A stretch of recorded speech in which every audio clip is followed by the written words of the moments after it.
Saudara-saudara, mari kita buka kitab Efesus 1 ayat pertama sampai ayat yang ke-7. Efesus 1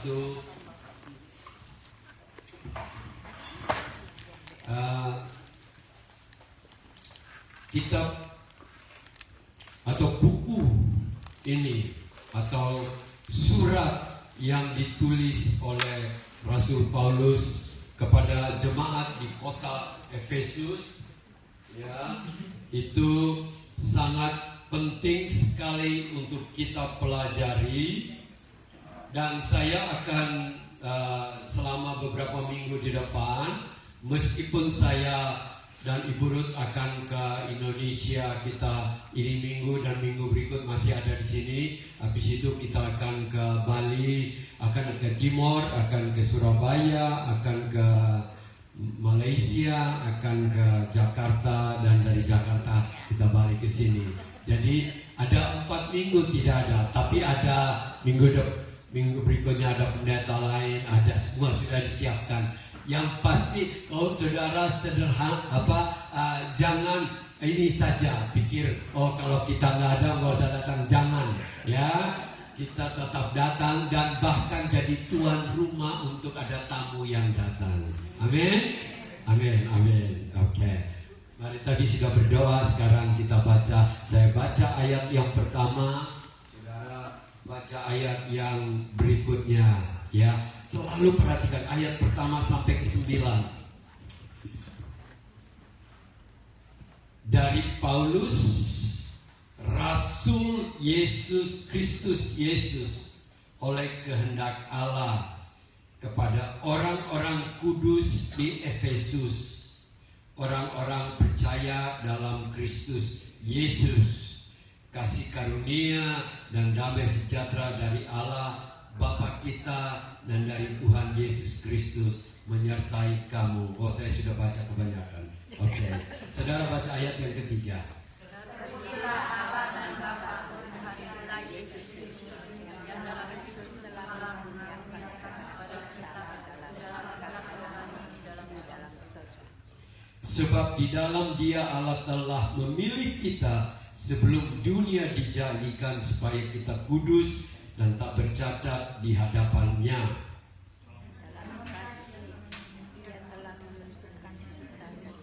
Kurang kuat.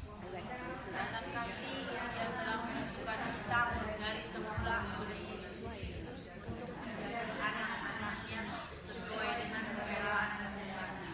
Supaya terpujilah kasih karunia-Nya yang mulia yang dikaruniakannya kepada kita di dalam Dia yang dikasihinya.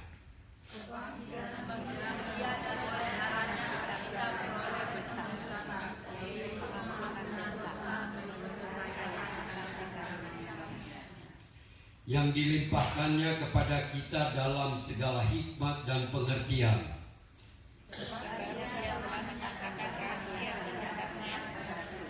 Sesuai dengan rencana kerelaannya, yaitu rencana kerelaan yang dari semula telah diterangkannya dalam Kristus. Saudara-saudara, waktu Rasul Paulus ada di kota Roma, ia ditahan di rumah menunggu keputusan kaisar. Dia ada dalam penjara Roma. Ada kemungkinan besar itu ada tentara Romawi yang menjaga, dan dia juga mungkin dikasih rantai, tetapi tangannya masih bergerak. Ia menyuruh bawahannya untuk menulis apa yang dia katakan, ya, dan mereka tulisannya bukan cetakan sekarang atau bukan catat dengan HP, tapi ditulis di kertas gulungan, ya, dan itu dikirimkan ke jemaat, di mana jemaat ini bernama Efesus. Kalau saudara pernah pergi ke 7 kota di mana itu surat Wahyu itu oleh Yohanes disampaikan, ya, di situ kota Efesus itu adalah kota paling besar di Asia Kecil. Asia Kecil itu Turki sekarang. Saudara lihat gambar itu, di pinggir tidak jauh dari laut itu ada kota Efesus. Dan di situ ada kuil terbesar di dunia. Kuil namanya Artemis, atau orang sana sebut kuil Diana. Besarnya itu kolomnya sampai sekarang masih ada, lebih besar dari yang ada di Greece, lebih besar dari Rome. Besarnya, panjangnya itu kuil itu 200 meter, lebarnya 60 sampai 80 meter, dan di situ menjadi pusat penyembahan Dewi Artemis. Dewi itu adalah banyak orang yang percaya adalah Dewi kemakmuran, Dewi untuk bisa memberkati mereka. Nah, Paulus masuk di kota itu untuk mulai pertama kali dia pergi. Kalau saudara baca di Kisah Rasul 19, itu dia tidak menemukan orang-orang yang sudah percaya, tetapi ada satu kelompok 12 orang yang dibaptis, tetapi tidak dibaptis seperti baptisannya Petrus di Kisah Rasul. Baptis dan kuasa Roh Kudus itu bekerja. Waktu dia di sana, dia menanyakan mereka, apakah kamu sudah dibaptis Roh Kudus? Mereka katakan, kita baru pertama kali dengar bahwa Roh Kudus itu membaptis. Baptisan kami adalah baptisan air yang sama seperti Yohanes membaptis, ya.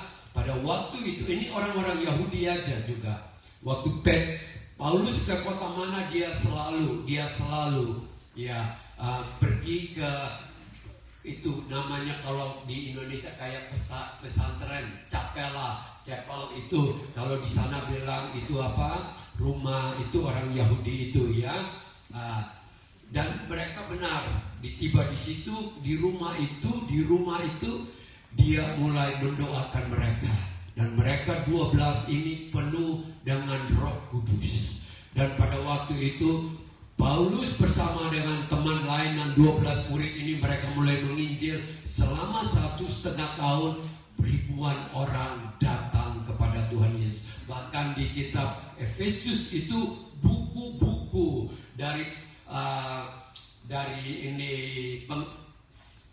sihir, dari belajar yang aneh-aneh. Untuk itu semua orang bawa ke tengah-tengah balik kota dan dibakar. Dan harganya itu seperti 50.000 keping perak. Itu sangat berharga. Itu dibakar karena kuasa yang bekerja. Nah, kisahnya itu dia pergi beberapa kota dari Efesus. Dalam perjalanannya dia yang kedua, dia sampai ke Filipi, sampai ke Eropa, dan akhirnya waktu balik. Tetapi di Yerusalem dia ditangkap.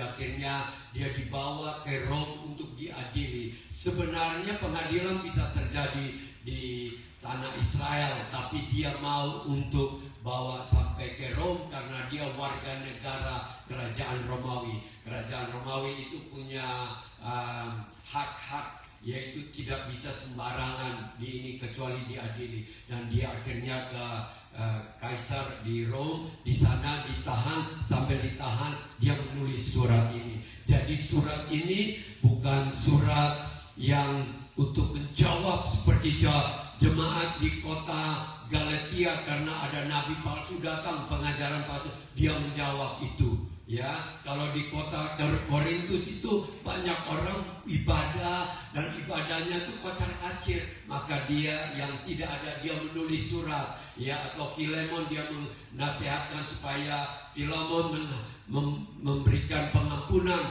kepada salah satu orang yang pernah bekerja sama dia.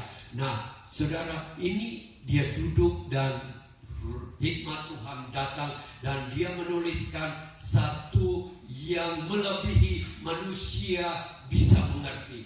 Ya, dia katakan ini, kita mulai ayat demi ayat. Saya harap saudara-saudara bisa catat, ya, harap bisa mengerti supaya saudara bisa nangkap dan saudara bisa bertumbuh dan kita semua bisa menjadi saksi Kristus. Dan di sini dikatakan Rasul Paulus, Rasul Kristus. Rasul itu bukan pangkat yang ditinggikan. Artinya itu rasul itu yang diutus. Orang yang diutus itu berarti rasul, ya.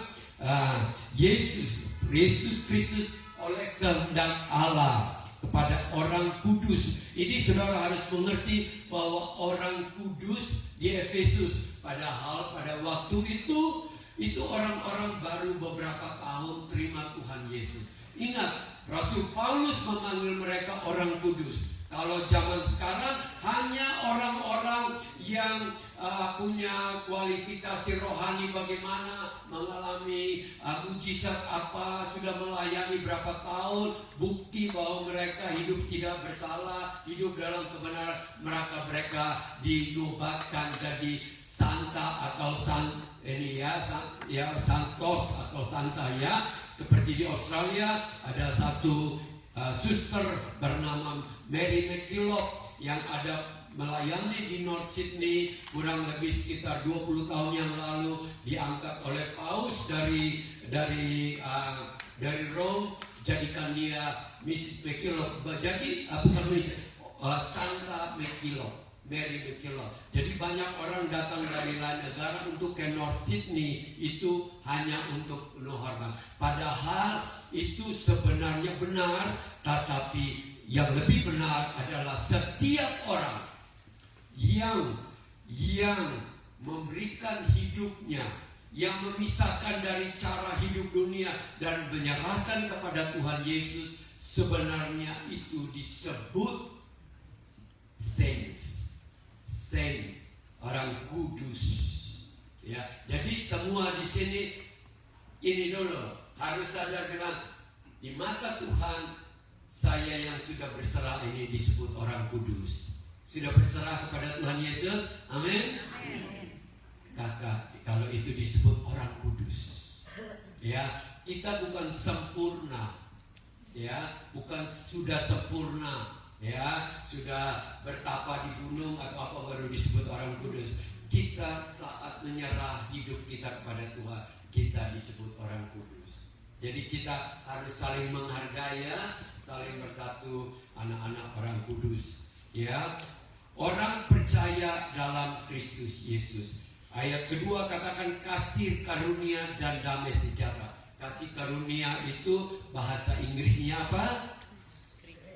Grace. Ingat, kasih karunia. Kalau kasih love, kasih karunia itu grace. Ya, kalau saudara baca di Alkitab, kasih karunia berarti grace of God and peace of God be with you from the Father our God, ya. Dan Tuhan kita Yesus Kristus menyertai kamu. Ini surat yang indah, tetapi di sini makin kita akan pelajari rahasia. Kalau beberapa minggu yang lalu waktu saya teks bahwa ini adalah Ken Hong mau datang memberikan rahasia untuk bagaimana bisa kaya melalui saham investment, ya, itu orang-orang pada berebutan, saya mau datang. Tapi kalau hari biasa malas datang. Kenapa? Itu ada tanda apa kira-kira? Benar kan? Kalau bicara tentang dapat berkat, semua mau datang. Kita harus tahu bahwa rahasia untuk kita mengenal Tuhan ini sudah berabad-abad, bahkan sudah milenium, sudah lebih dari 2000 tahun itu baru dibukakan kepada Rasul Paulus untuk sampaikan kepada ini, dan dia dapat dari Tuhan Yesus waktu dia bersama-sama dengan Tuhan. Terpujilah Allah dan Bapa Tuhan kita Yesus Kristus. Jadi dia mulai dengan apa? Terpuji. Kita harus belajar untuk setiap kali kita datang, kita memuji Tuhan. Amin. Dan juga bersyukur kepada Tuhan. Bersyukur, memuji Tuhan itu adalah arti dari kita ada di muka bumi. Kita ada di muka bumi ini bukan tujuan hanya asal hidup asal ada, asal ya kebetulan sudah mama lahirkan ya kita terima aja. Bukan, ada rencana yang lebih besar dari Tuhan untuk izinkan kita hidup. Kita amin kan? Nah, ini bisa saja ada orang yang putus asa, tidak percaya tuh. Aku mau mati saja karena hidup di dunia ini menderita. Tapi waktu dibilang mau mati silakan, dia takut. Tapi mau hidup juga dia tidak berani. Jadi memang susah. Tapi kita sebagai anak-anak Tuhan, kita harus percaya. Ini percaya yang benar, bahwa kita ini adalah anak-anak Tuhan yang bukan random. Random itu kebetulan ada di muka bumi ini, tetapi didesain secara khusus. Saudara tahu bahwa saudara ini hanya satu pribadi yang namanya Johnny, muka begini, gaya rambut begini, jalan jelek. Hanya ada satu di muka bumi. Nggak ada yang mirip, tapi sesudah diperiksa beda. Kan kita selalu bilang jari tangan, sidik jari kita ini, sampai para ahli bilang 300 billion penduduk pun tidak ada satu yang bisa sama. Hebatnya Tuhan, bukan? Luar biasa. Kita bikin apa saja, kadang-kadang semua bisa hanya sama karena kita contoh. Tapi Tuhan itu unik setiap kita. DNA kita, gaya semua itu tidak ada yang sama. Ya. Dan Dia menyertai kita. Dalam Kristus telah mengaruniakan kepada kita segala berkat rohani dalam surga. Jadi di dalam Tuhan Yesus itu harus kita tahu bahwa ada orang datang ke gereja, kita bersyukur. Ada orang mengaku percaya, itu baik dan itu membawa kita kepada kehidupan. Ya, ada orang yang benar-benar sungguh-sungguh kepada Tuhan, tapi Tuhan menghendaki agar kita ada di dalam Dia. Kayak begini, ya, kayak begini. Kita dengan kita punya pacar dulu, ya, itu kan pertama kan baru kenal, baru datang kunjungi, baru jalan sama-sama, tetapi itu belum selesai. Baru selesai pada waktu kita berkata saya ada dalam hidupmu, engkau ada dalam itu, pada saat kita ikat janji nikah itu. Benar nggak? Baru orang tua bilang silakan boleh tinggal di rumah lelaki bukan, atau apartemen yang dari lelaki. Kalau enggak kan orang tua kan nggak boleh. Nah, oleh karena itu saudara-saudara, itu Tuhan Yesus itu banyak orang tuh hubungannya dengan Tuhan Yesus baru kenal. Oh, tahu Yesus ya. Mamanya nama siapa? Lupa. Itu kan lucu kan, benar kan? Ya, papa nama siapa? Bagaimana sampai ini semua? Nah, tapi kalau kita sudah kenal Tuhan Yesus, itu kalau orang tanya apa aja kan kita pasti tahu, karena kita tahu. Sekarang Ibu Susan, saya tanya pada dia ketemunya kapan, pasti tahu. Benar enggak? Ya dong, pasti tahu. Kalau orang lain nggak tahu, tapi Ibu Susan pasti tahu. Oleh karena itu, kita itu, Tuhan itu ingin supaya yang pertama hari ini, kita harus ada di dalam Tuhan Yesus. Jadi roh Tuhan Yesus ada di dalam kita, firman-Nya ada di dalam, namanya ada di dalam kita, kuasanya ada di dalam kita, otoritasnya ada di dalam kita, dan kita ada di dalam Dia. Hati kita, kepercayaan kita, iman kita harus ada demikian. Benarkah? Itu baru nama Tuhan katakan ini. Karena di dalam kitab Efesus ini puluhan kali ada satu rahasia yang dikatakan bahwa kita ada di dalam Tuhan Yesus, ada di dalam Dia. Rindukan kita satu waktu berhadapan untuk menghadap Dia, dan Dia katakan mari masuk karena engkau adalah anakku, engkau adalah mempelaiku, engkau adalah segalanya dalam diriku. Atau Dia bilang ini siapa ya? terus nggak kenal gitu. Oh sorry dulu, Petrus kenal orang ini nggak? Oh dia pernah ke gereja. Saya dulu pernah ngintip dia, ada lihat ada duduk di belakangnya Om Sam. Gitu ada di ada dengar khotbahnya di sini ya, gitu. Tapi nggak sungguh-sungguh. Dan firman Tuhan katakan dengan jelas, bukan orang yang berseru Tuhan Tuhan akan masuk ke dalam kerajaan sorga, tapi dia yang melakukan kehendak Bapa. Dan kehendak Bapa yang mulia, dia mengutus Tuhan Yesus agar kita mengundang Tuhan Yesus dalam hidup kita. Amin. Ada yang masih belum mau undang Tuhan Yesus? Atau semua sudah? Kalau belum, tinggal kita berdoa aja ya. Kita berdoa dan hati. Ya, itu harus dalam Tuhan Yesus. Dan Tuhan itu mengaruniakan segala berkat. Segala berkat rohani yang ada dalam sorga. Selalu kita manusia punya jeleknya. Selalu bilang, oh Tuhan berkat apa, saya lupa. Ya, kadang-kadang kita selalu lihat yang kita kurang. Kita bilang, Tuhan, lihat yang sana tuh pakai mobil baru, saya masih pakai mobil lama. Itu bukan berkat yang Tuhan maksudkan demikian. Yang Tuhan maksudkan itu adalah Tuhan mau supaya berkat yang tersedia, berkat rohani. Saudara tahu nggak? Untuk kita dapat masuk dalam kerajaan sorga itu adalah berkat dalam hidup kita. Kita dipanggil, kita dipilih, itu berkat. Kita boleh hidup sekarang sehat-sehat, meskipun tidak semua, saya tahu ada yang sakit begini, tapi tidak apa-apa ya, tidak. Yang penting berkat rohani itu ada di dalam hidup kita. Amin. Karena semua di muka bumi ini tidak ada yang sempurna. Memang Tuhan sengaja. Kalau yang sempurna itu biasanya menghasilkan kesombongan. Manusia kalau rasa sudah bisa semua, dia tidak mengandalkan Tuhan. Itu yang saya tahu. Karena saya ketemu ada orang yang bilang, Om Sam, saya nggak pernah berbuat dosa. Dia rasa dia sudah cukup baik.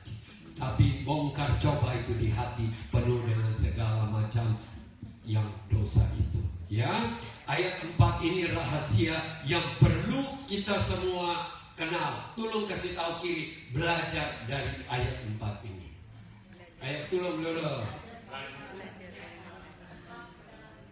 Sebab di dalam dia, bukan di dalam siapa-siapa. Bukan di dalam nabi siapa, bukan di dalam guru siapa, bukan di dalam pendiri agama siapa, tapi di dalam dia, Yesus Kristus.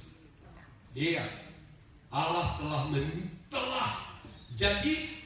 memilih ini bukan waktu Tuhan Yesus lahir itu saja, tapi sebelum dunia dijadi. Saudara tahu, ada orang yang katakan bahwa bumi ini sudah beribu-ribu tahun, berjuta-juta tahun, miliar tahun, tidak ada yang tahu pastinya. Oke?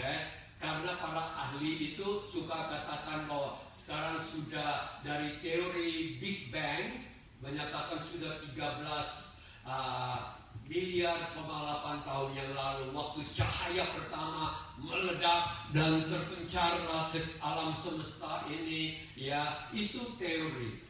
Tetapi yang firman Tuhan katakan, Kejadian 1 ayat 1 katakan apa? Pada mulanya Allah yang menciptakan langit dan bumi.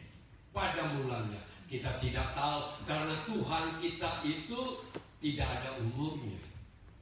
Umur itu karena kita ada di bumi. Bumi kita, benarkah? Ada bumi, ada perputaran 1 tahun. Kita ada umur, tapi di ini tidak ada sama sekali. Dia sudah ada sebelum dunia dijadikan karena dia yang jadikan. Benar gak? Terus ada orang-orang ateis bilang, siapa yang ciptakan dia? Ya atau siapa yang jadikan? Tidak ada, dia sudah ada sebelum segala sesuatu ada. Kalau dia diciptakan, kita nggak usah percaya, oke? Kita tidak suka, tapi dia ada sebelum segala sesuatu ada, ya. Dan ini memilih, ya, di dalam memilih berarti telah memilih.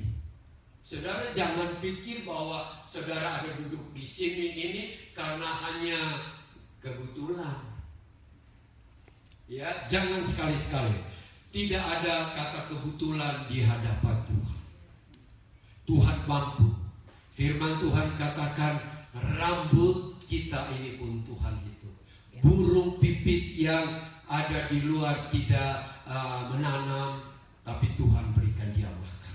Bunga bakung itu Tuhan hidupkan begitu indah. Perhatikan apa yang ada di alam semesta. Yang di bumi, yang kecilnya seperti dot biru ini, itu saja kita melihat kemuliaan Tuhan lagi. Apalagi saudara ingin melihat betapa besarnya matahari kita, padahal ada matahari bintang yang 1.000.000 kali lebih besar dari matahari kita. Saudara pikir matahari itu kita dekat aja sudah terbakar, bukan kepanasan. Itu luar biasa. Mampunya dayanya matahari, daya gravitasnya, sehingga bumi terputar selama 365, balik lagi di tempat saya. Bulan bersama putar, balik lagi. Merkuri berputar, balik lagi. Jupiter berputar, balik lagi. Saturnus berputar, Neptune berputar. Ya, semuanya sampai ujung di Pluto itu masih bisa berputar semua. Masih punya kuasa panas dan kuasa gravitasi dari itu. Itu siapa yang ciptakan gitu? Kira-kira ada orang lain yang ciptakan? Oh, Mr. Trump dia hebat, Mr. Trump. No, dia lagi sedikit juga Tuhan sudah panggil. Saya kasih tahu. Siapapun hebat-hebatnya, semua akan pulang. Benar? Oleh karena itu kita hanya percaya kepada Tuhan. Dan dia memilih kita sebelum dunia dijadikan. Jadi sebelum ada dunia, sebelum Tuhan sudah berencana. Pada waktu manusia jatuh di dalam dosa, ya, jatuh di dalam dosa itu bukan pada waktu mereka makan buah. Sebenarnya di Adam dan Hawa itu sudah ada hati ingin sama seperti sama ini. Waktu ditipu oleh iblis, kamu akan sama seperti ini. Makanya mereka taat kepada tipuan iblis dan mereka jatuh pada waktu itu. Dan itu merusak manusia. Dosa itu masuk di dalam semua aspek manusia. Kalau saudara lihat pertama, baru itu saja kakak beradik sudah bunuh. Kakak sudah membunuh adik.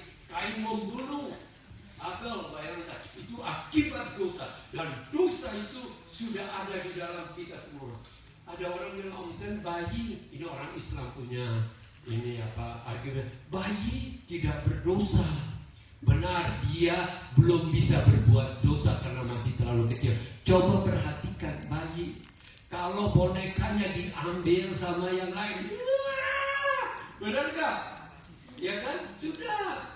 Ada bayi iri hati nggak? Pernah lihat nggak? Ada.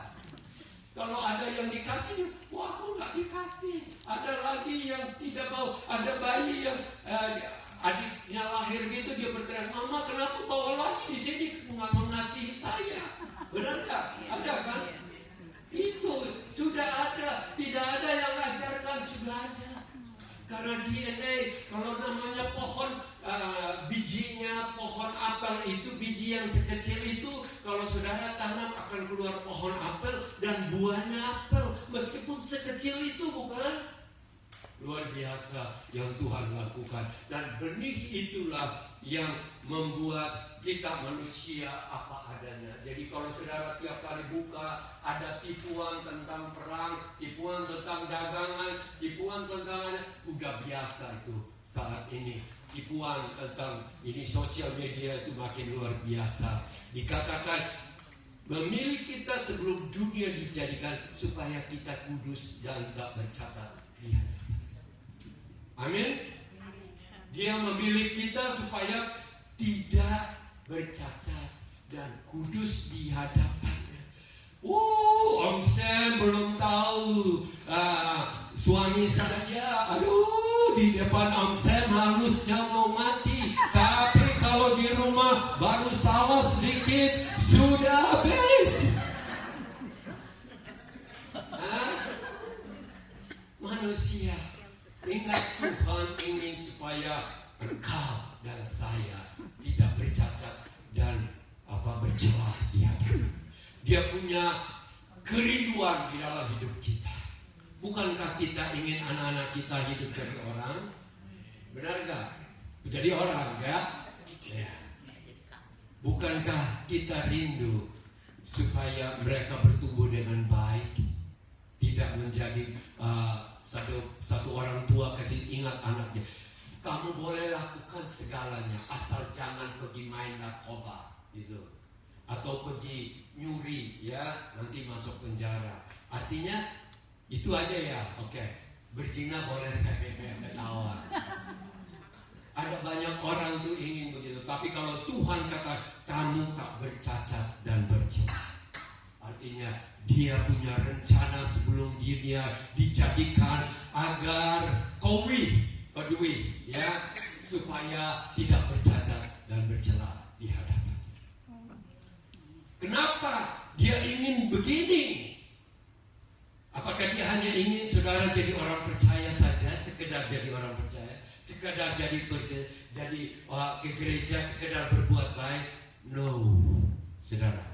Dia ingin mengembalikan manusia sebagaimana Dia menciptakan manusia, yaitu manusia tak berdosa, manusia hidup benar, hidup kudus, manusia memiliki hubungan dengan Dia, bukan dikuasai lagi dosa, tapi dikuasai oleh kekudusan dan kebenaran.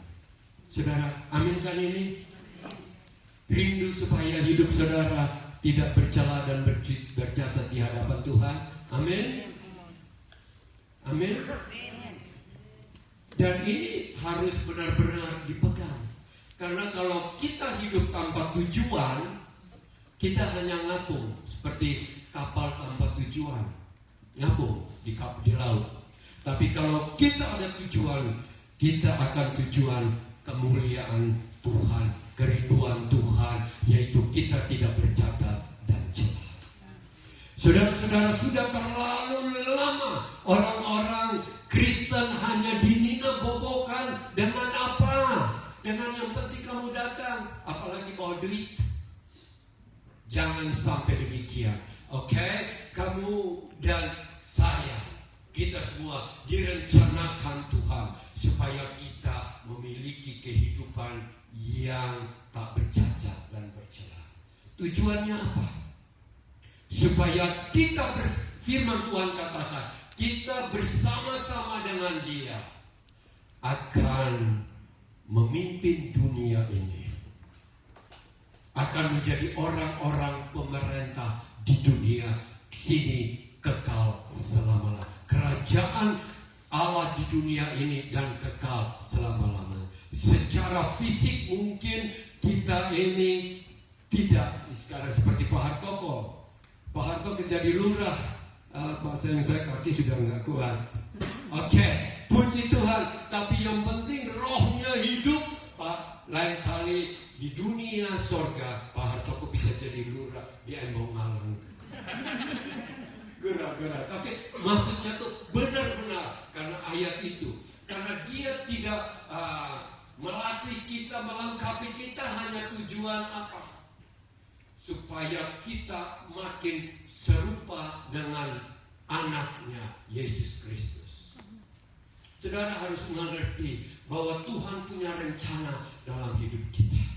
Bukan hanya sebatas kita datang ke gereja dan di dunia ini, tapi kekal selama-lamanya. Bahkan kekal, saudara bisa tahu berapa lama?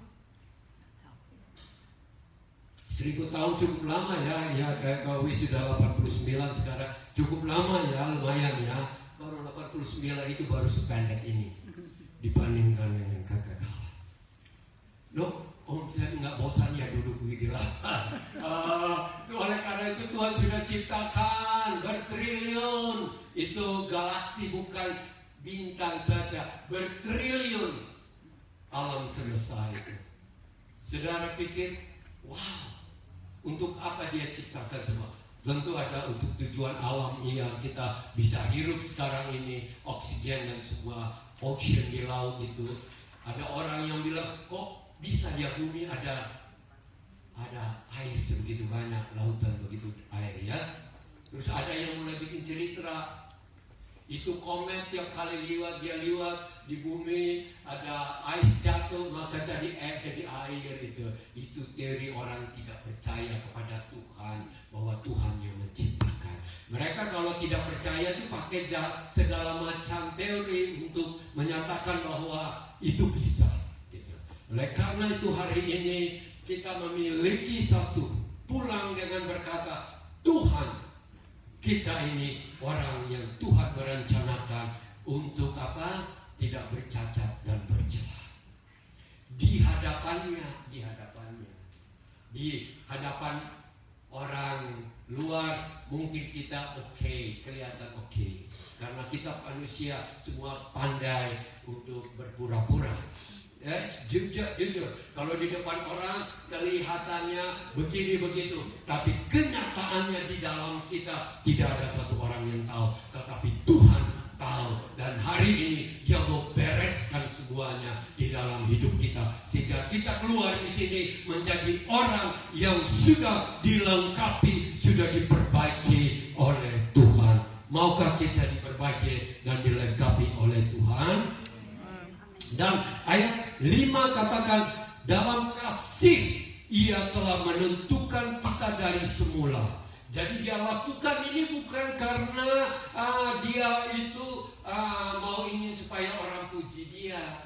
Kan kita manusia bangun gedung tinggi-tinggi, mulai dari Babel sampai sekarang selalu bilang, oh grup ini yang bangun gedung paling tinggi di Guangzhou, oh grup ini juga paling tinggi di Malaysia. Manusia nanti bosnya kan dapat pujian, benar nggak?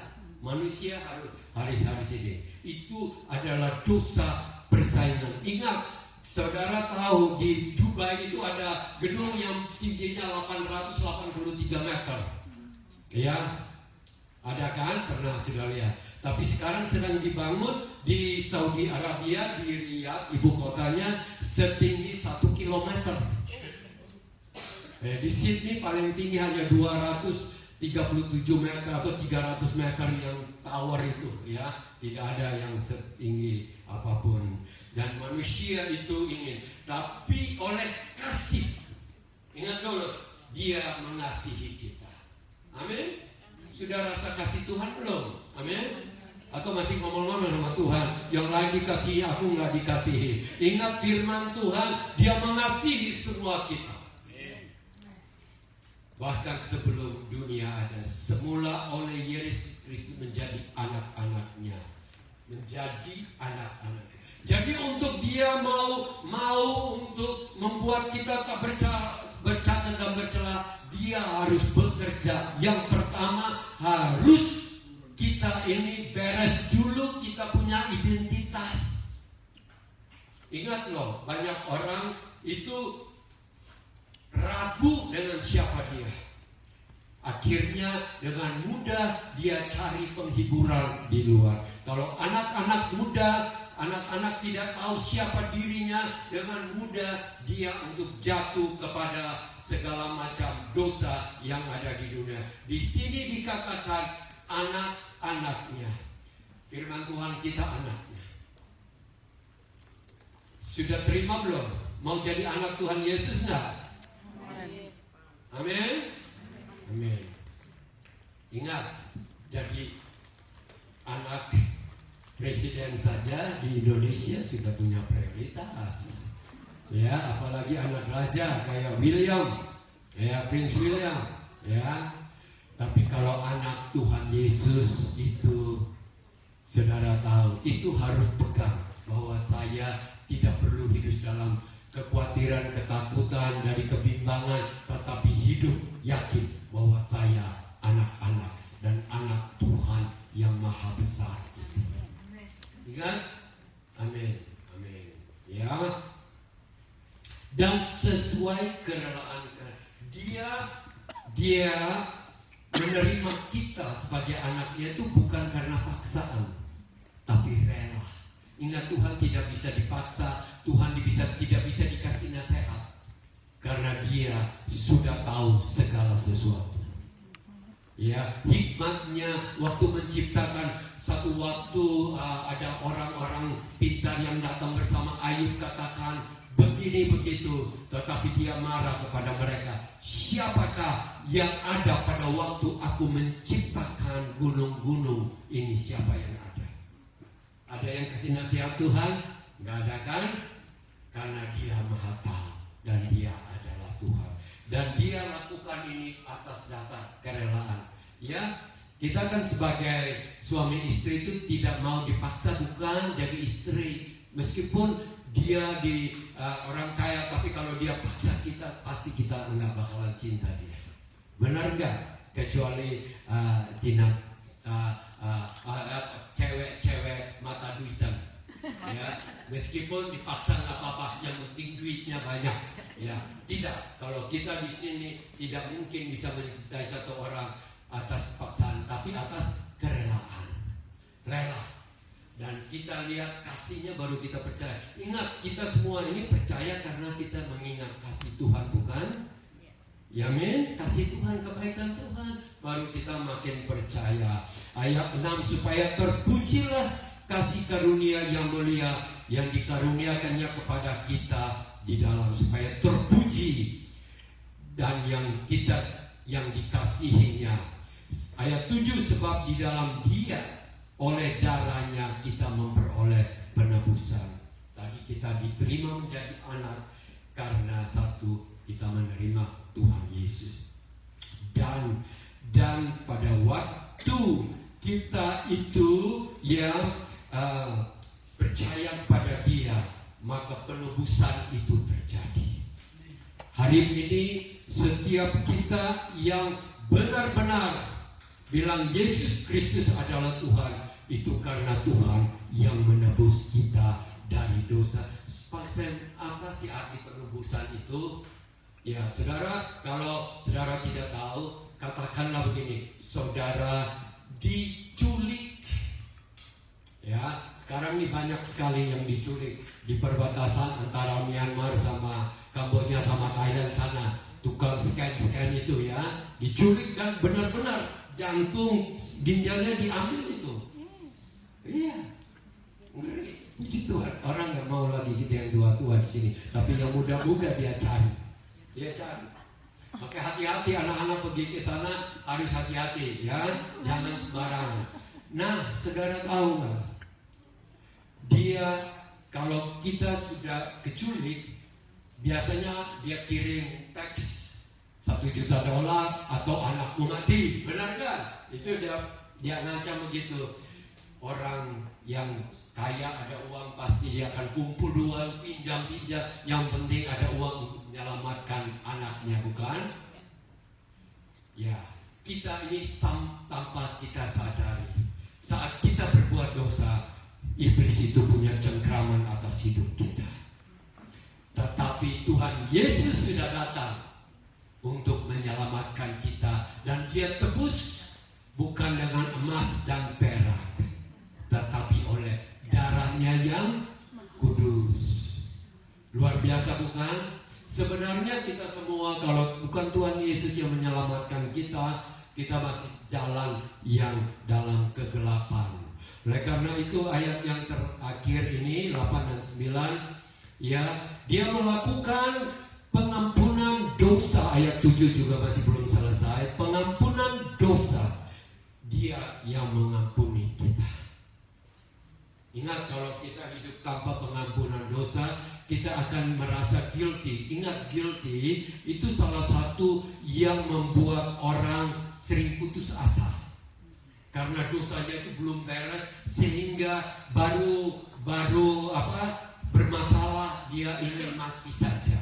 Itu biasanya karena guilty-nya itu belum beres, dan Tuhan memberikan pengampunan itu di dalam hidup kita, ya, yang dilimpahkan kepada kita dalam segala hikmat dan pengetahuan. Ayat 8. Jadi segalanya dilimpahkan bukan karena hikmat siapa, tapi rencana hikmatnya Dia dan pengertiannya Dia, kemampuannya Dia. Jadi Tuhan menyelamatkan kita itu bukan dasar ya karena ini hanya obligasi, bukan. Ini karena kasih yang menyelamatkan kita. Mau kita bersyukur kepada Tuhan, amin? Amin. Dan ayat yang terakhir katakan, sebab Ia telah menyatakan rahasia kehendak-Nya kepada kita. Jadi Tuhan sudah menyatakan rencana ya rahasia kehendak-Nya kepada kita. Sekarang sudah Dia bagikan kepada kita.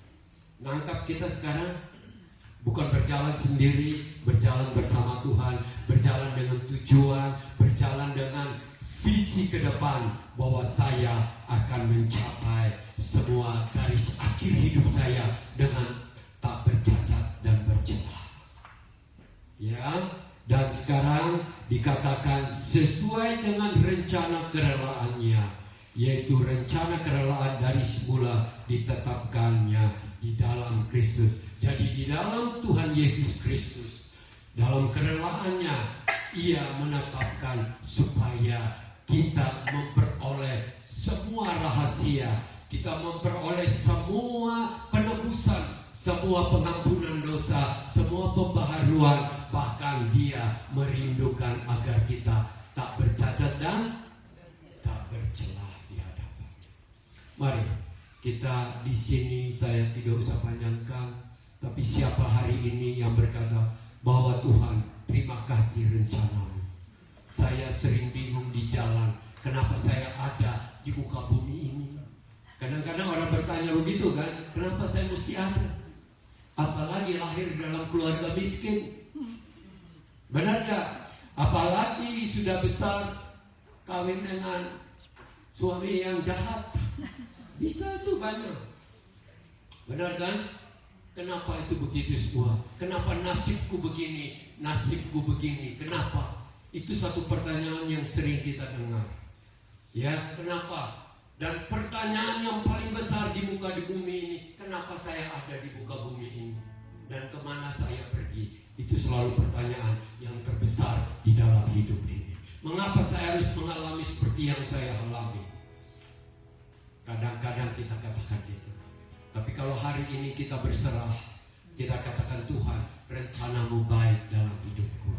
Rencana-Mu adalah rencana yang mulia, rencana yang membawa damai sejahtera, membawa saya kepada kekekalan. Mungkin puluhan tahun yang saya hidup tidak sepenuhnya berbahagia. Percaya, tidak sepenuhnya. Sering kita mengingat yang jelek, tapi yang banyak kita lupakan manusia. Ya, makanya kita harus sering nyanyi-nyanyi. Hitunglah berkat-Mu satu persatu. Amin. Berarti kita nyanyi itu kita ingat sebenarnya banyak berkat di dalam hidup kita. Dan ini hari berkat yang paling mulia yang datang dari surga. Dia merindukan kita ada di dalam Dia. Kita ada menjadi anak-anak-Nya. Rindukah kita masuk di dalam bersama Dia? Jadi jangan sebatas hanya ke gereja, tapi setiap hari katakan, terpujilah Tuhan, karena Engkau menyelamatkan aku. Engkau memilih aku untuk menjadi pribadi yang Engkau sudah rencanakan sebelum dunia ada agar aku hidup. Jadi kita dalam keadaan apapun, jangan marah terhadap Tuhan. Jangan marah terhadap mama kita kenapa melahirkan kita. Jangan terhadap suami atau istri kita atau siapa yang menyakitikan kita. Kita katakan, melalui itu semua saya ada Tuhan punya rencana yang mulia di dalam hidupku, yang jauh lebih besar, yang tidak pernah terpikirkan sebelumnya. Ingat, tidak ada lagi yang namanya penyesalan. Yang ada, katakan, saya bersyukur, terpujilah nama Tuhan. Amin. Amin. Mari kita berdoa. Bapa Surgawi, Bapa Surgawi, terima kasih untuk firman. Rahasia-rahasia kekal dibukakan melalui kitab surat Efesus ini, Tuhan. Dan hari ini kami mau menangkap dan kami mau berterima kasih bahwa Engkau menerima kami sebagai anak-anak-Mu. Kami telah direncanakan sebelum dunia dijadikan. agar kami ada di dalam-Mu. Bahkan kami hidup di dalam tak bercacat dan bercela di muka bumi ini. Menjadi mempelai-Mu ya Tuhan, yang tidak bercacat dan bercela. Kami berterima kasih Tuhan untuk anugerah yang telah Engkau berikan. Dan kami bersyukur karena Engkau melakukan ini karena kasih-Mu, karena kerelaanmu, karena rencanamu. Kami tidak mau mengizinkan lagi Tuhan pikiran-pikiran yang salah itu mengambil alih pikiran kami. Tapi kami hidup dalam pegangan bahwa itu adalah revelation yang terbesar, pewahyuan yang terbesar di dalam hidup kami, bahwa Engkau mengasihi kami dan Engkau mengizinkan kami hari ini boleh terus bertumbuh di dalam Engkau. Tuhan, hamba berdoa supaya kami dibentuk ya Tuhan. Kami dibentuk supaya yang jelek, yang salah, yang tidak benar itu semua dibuang dari dalam hidup kami. Kami boleh murni hidup hanya untuk-Mu ya Tuhan. Terima kasih untuk hari ini. Dan kami mau hidup Tuhan, hidup di dalam pengampunan-Mu, hidup di dalam kemerdekaan-Mu, hidup di dalam kuasa kebangkitan-Mu, hidup di dalam, oh Tuhan, karya penebusan-Mu. Kami mau berjalan di dalam kuasa firman-Mu dan kuasa Roh-Mu. Terima kasih Tuhan. Kami percaya kami memiliki destiny yang luar biasa, destiny kekal, destiny Kristus, bersama Kristus sampai selama-lamanya.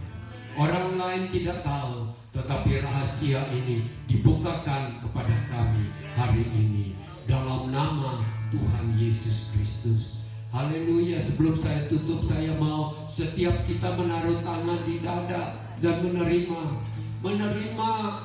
bahwa Tuhan, bahwa kami Tuhan, oh Tuhan, sering berjalan dengan kemauan kami sendiri. Tapi hari ini kami mau berserah, berarti kami menyerahkan kepada Engkau yang lebih mampu dari kami, yang lebih tahu dari kami. Dan kami berserah Tuhan, supaya hidup kami ada tujuan yang indah, ada maksud yang indah untuk kami ada di muka bumi ini. Dan itu memberikan kami kekuatan untuk hidup terus Tuhan. Bahkan berbuah-buah, bahkan berakar dan menjadi pribadi yang Kau inginkan. Terima kasih Tuhan Yesus. Engkau lihat hati kami Tuhan. Kami kadang-kadang bingung, kami kadang-kadang lemah. Tapi hari ini kami dikuatkan oleh wahyu yang kami terima melalui Injil ini Tuhan, melalui surat Efesus ini. Dalam nama Tuhan Yesus Kristus, semua yang